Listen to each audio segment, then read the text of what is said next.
Okay, I've been in the security, investigation, close protection world for over 30 years. And I get people asking me all the time, okay, how do you get into the industry? How do you build your business? How do you make more money? And in the near future, I'm going to be putting out more videos on those topics, giving guidance from my experience, what I think works, what I think doesn't work.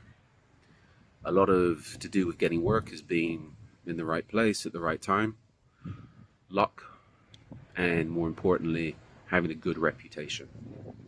In this video, I'm going to talk about what not to do.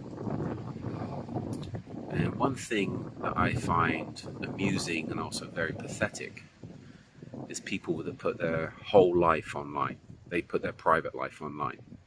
To start with, your private life is your private life. You don't put anything to do with your private life online. To me, that's a major security violation to start with. Secondly, nobody cares about your problems. I know today, it's in the woke world that we live in, everybody's into the wokeness and the empathy and everything else. You know what? It doesn't work in a protection business. If you're weak, you don't belong in the protection business.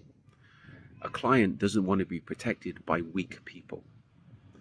If a client has got problems, he's not going to hire people that has more problems than she has. So, if you're missing your girlfriend, if you're missing your boyfriend, if your girlfriend, boyfriend has just left you for somebody else, if you have no money, if you've gone bankrupt, well, having no money is good. I see it a lot of times with people, 1 week of posting, they just bought a brand new car, and the next week they need a job because they've got no money. You know what? If you just blown all your money on a car, and you've got no money, it says you're irresponsible. So I would never hire you. So keep your personal life to yourself. If you have alcohol issues, depression issues, etc., keep it offline. Do you honestly think a client is going to hire somebody that's depressed to protect them?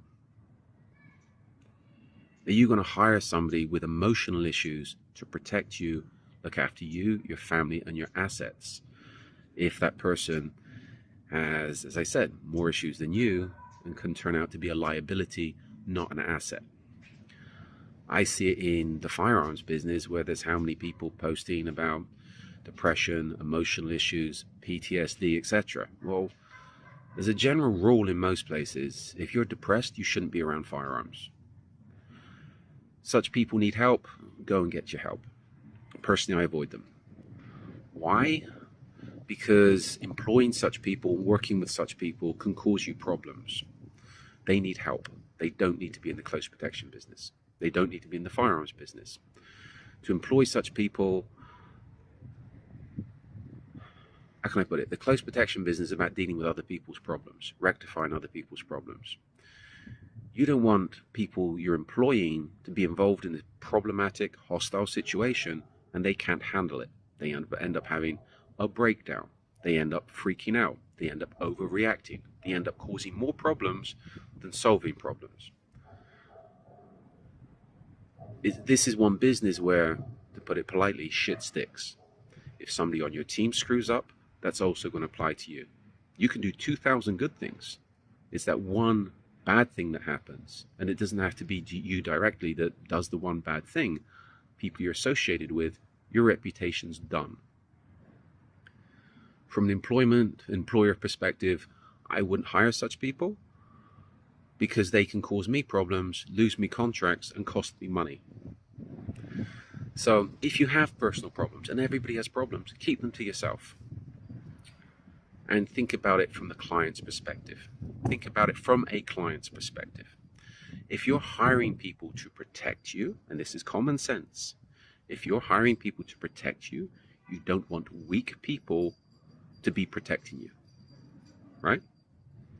You don't want people with more problems than you to be protecting you. So, if you want to be woke, if you want to be emotional, go find another industry because you don't belong in the close protection industry. You shouldn't be in the firearms industry. Please go and do something else.